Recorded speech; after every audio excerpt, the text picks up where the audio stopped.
Hey everyone, Mike from Altona Painting here. So in this video, we're going to cover how to set up a room and the process in which you paint a room. All right, so let's start with the setup. So you'll notice that the furniture is still against the walls.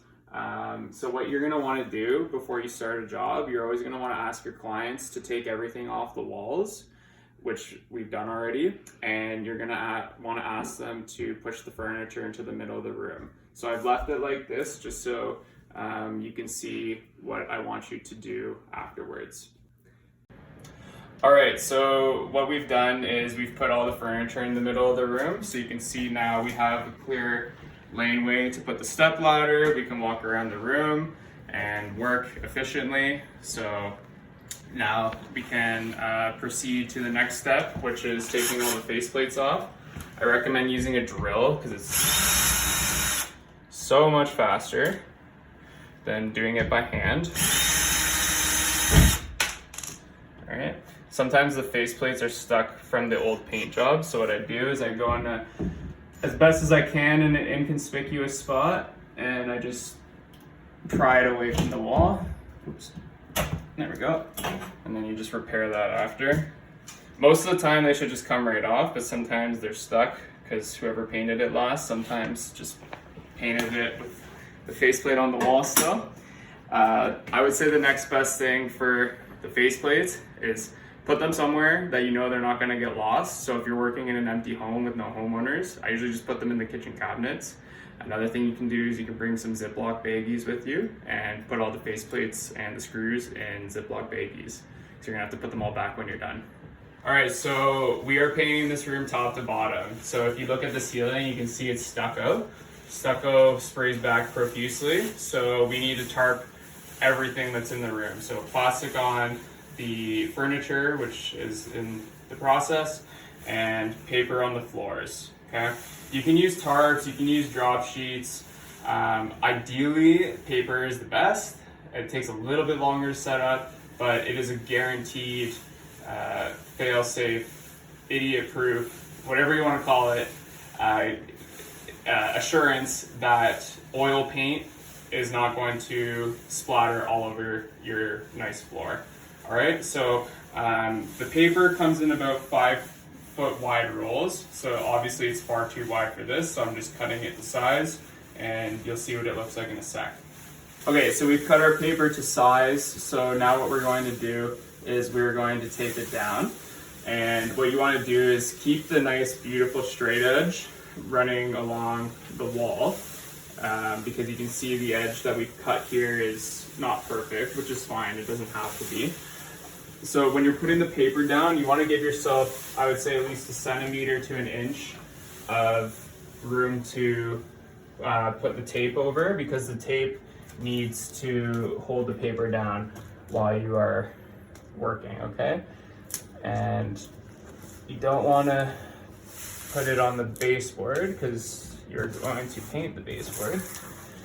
Unless you're not. If you're not painting the room top to bottom, then you can put tape on the baseboard, but we are painting these. So another pro tip here is you can see I've got all the tape pieces cut out quickly. So now all I have to do is just go around and just lay it down.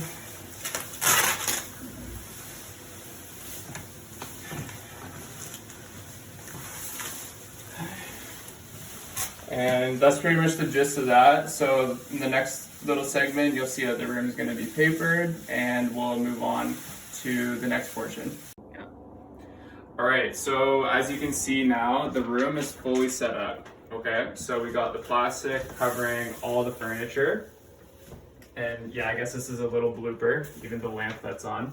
You can see that the paper is covering the floor, every square inch of it.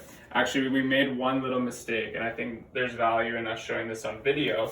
So you can see here that the vent is covered. Now, I've turned the furnace off because it's pretty hot in here, but normally what you would do is you would just cut some slits for the air to come through, or you can even just cut it a little bit.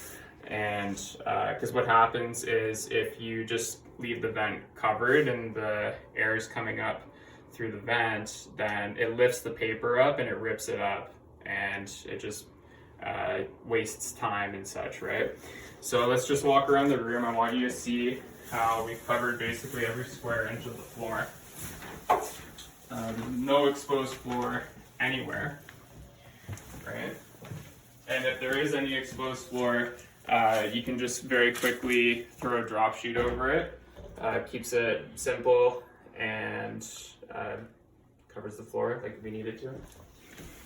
So yeah, that's how you set up the room, right? So all the faceplates are off, the stuff's plastic, the floor is covered. So now your next step after you set up the room is you're gonna wanna sand the walls. You're gonna wanna caulk any trim if you're painting trim.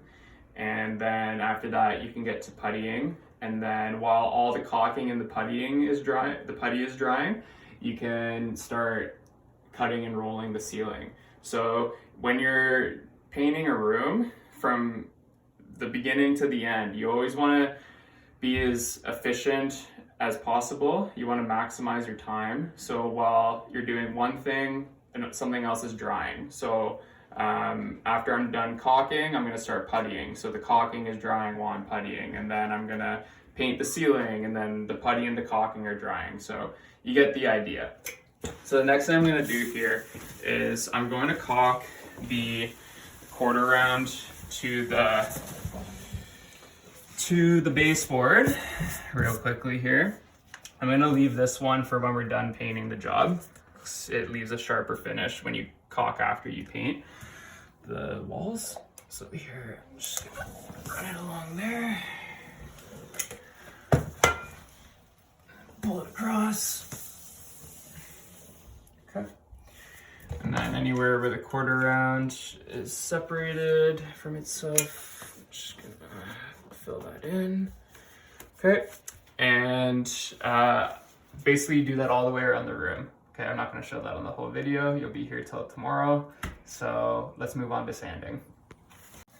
All right, so we've done another video on this, but just to continue with how to paint a room and what the process is, the next thing you're gonna do is sand the walls, right?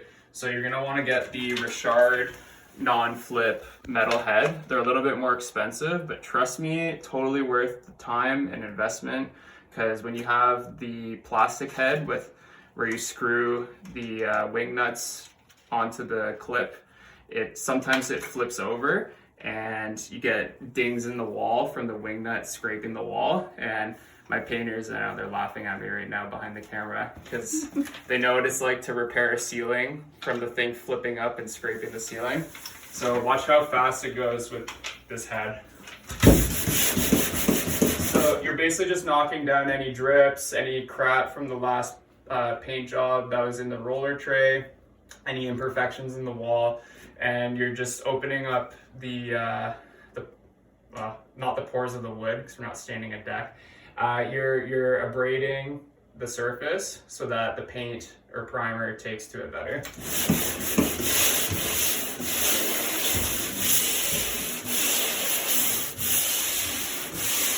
Okay, so I'm putting like a good amount of pressure on this, and what I would say is you want to be relatively quick with it. If you see any spots that need to get knocked down a little more, you can just give them a bit more attention.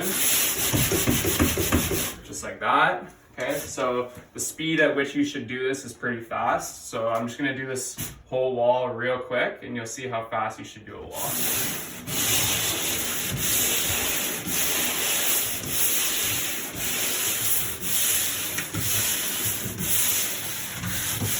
There's some drips here, so I'm just going to give them a bit more attention.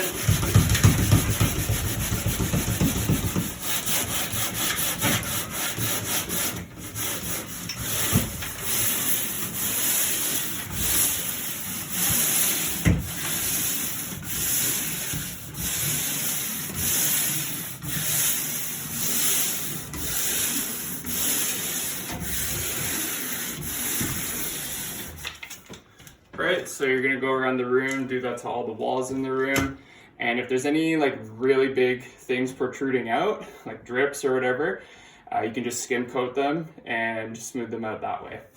Thanks for watching, everyone. I hope you learned something new and gained value from that. Feel free to check us out on social media at Altona Painting on Facebook and Instagram to see some of our most recently completed projects. Also, check out our website altonapainting.com to see our full portfolio and learn more about us. If you're in the Greater Toronto area and you're looking for a painter who values quality and professionalism, hit us up. Or if you know someone who is looking for a painter, pass our name along. Lastly, thank you so much for watching, and subscribe to the channel if you want to see more instructional painting videos.